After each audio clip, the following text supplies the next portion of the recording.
Donc, bonjour tout le monde. Là, je vais vous parler un petit peu plus des aquifères, de l'eau de surface, de l'eau souterraine et de la nappe phréatique. Donc, ici, dans la région de Cornwall, l'eau potable vient principalement de l'eau de surface. Donc, ce qu'on appelle de l'eau de surface, c'est principalement la rivière que vous voyez derrière, des lacs. Donc, on va aller puiser l'eau de surface et on va la traiter pour ensuite avoir de l'eau potable. Mais en réalité, même si au Canada, on a beaucoup d'eau potable, il y a 66% de cette eau-là qui est pris sous forme d'eau souterraine. Donc ici, on a de l'eau de surface, mais la plupart est de l'eau souterraine. Et même si ici, dans la région, à Cornwall, on est alimenté par de l'eau de surface, la plupart des gens, surtout en région, en région, ils vont avoir des puits. Donc, ils vont alimenter leur eau potable à partir de l'eau souterraine, donc à partir d'eau de puits. Donc ici, on a deux types d'aquifères qui sont représentés dans ce modèle-là. Ici, dans la couche supérieure, on va avoir un aquifère qui est dit libre et plus bas, ici, on a un aquifère qui est dit confiné.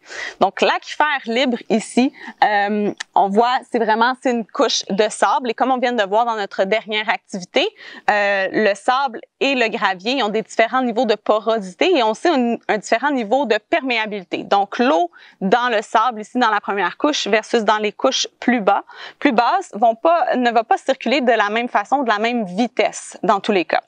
Donc notre aquifère libre ici, l'avantage que ça a, c'est que elle est libre, donc l'eau peut entrer et sortir assez librement.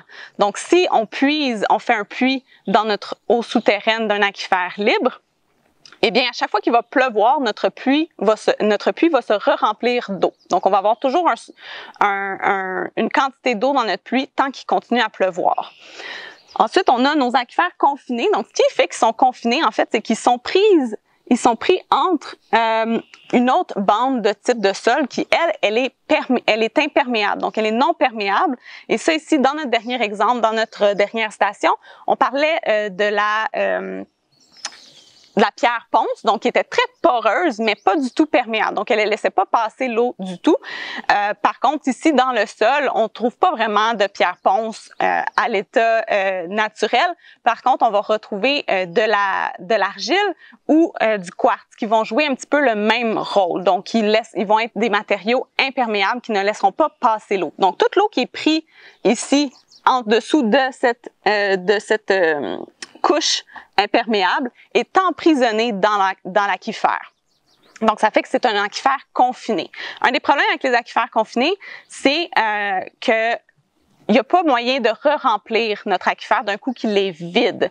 Donc, vraiment, la seule source, l'eau qui est retenue dans l'aquifère confiné, c'est le seul eau qu'on a et c'est seulement celle-là qu'on va pouvoir utiliser jusqu'à temps qu'il n'y en ait plus. La seule façon d'avoir un aquifère confiné qui se re-remplit, c'est si on a un aquifère confiné qui est pas complètement confiné. Ce qu'on veut dire par là, c'est qu'il va être confiné dans la région ici, mais peut-être plus loin, beaucoup plus loin dans une autre région, peut-être qu'elle n'est pas autant confinée. Et alors, quand il va pleuvoir dans cette région-là, elle va re-remplir notre aquifère ici. Mais ce ne sera pas des événements de pluie locaux qui vont permettre de re-remplir notre aquifère confiné. Ça va vraiment être des événements de pluie qui sont ailleurs, dans une autre région, si notre aquifère n'est pas fermé à ce niveau-là.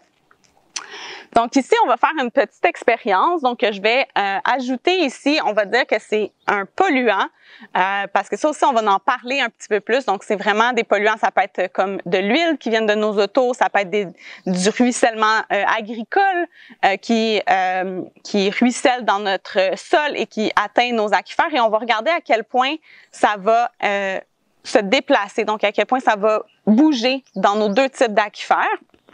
Donc, je vais l'inclure ici.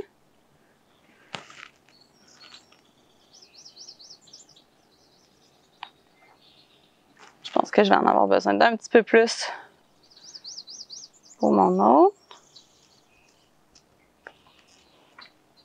Nice.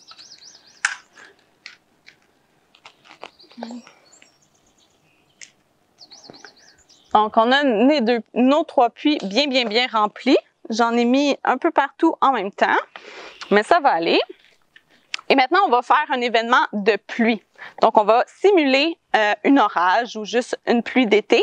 Et on va vraiment voir comment ça va voyager différemment dans les deux aquifères. C'est sûr que celui-là, je l'ai rempli plus rapidement en premier que les deux autres. Mais techniquement, si on se fie à nos principes de porosité et de perméabilité, si on se souvient bien, le sable ici, donc la couche supérieure, est beaucoup moins poreuse. Donc toutes les pores entre les particules sont moins bien reliées. Donc ça prend plus de temps à le polluant ou l'eau à se déplacer. Alors que si on a une couche plus de gravier, eh bien nos pores sont beaucoup plus gros, ils sont beaucoup mieux connectés. Donc ça devrait se déplacer beaucoup plus rapidement. Okay.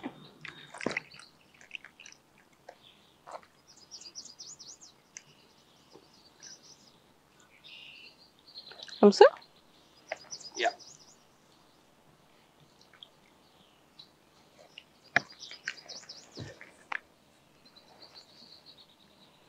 Donc maintenant, vous comprenez un petit peu plus comment les deux types d'aquifères fonctionnent et comment vraiment on peut les représenter, puisque ça veut dire un aquifère confiné versus un aquifère libre, et qu'on voit vraiment là que ça se déplace plus vite dans les aquifères, dans le gravier que dans le sable, parce qu'on a vu nos principes de porosité et d'imperméabilité.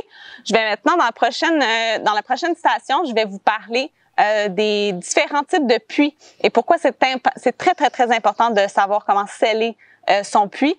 Donc on se voit dans la prochaine capsule.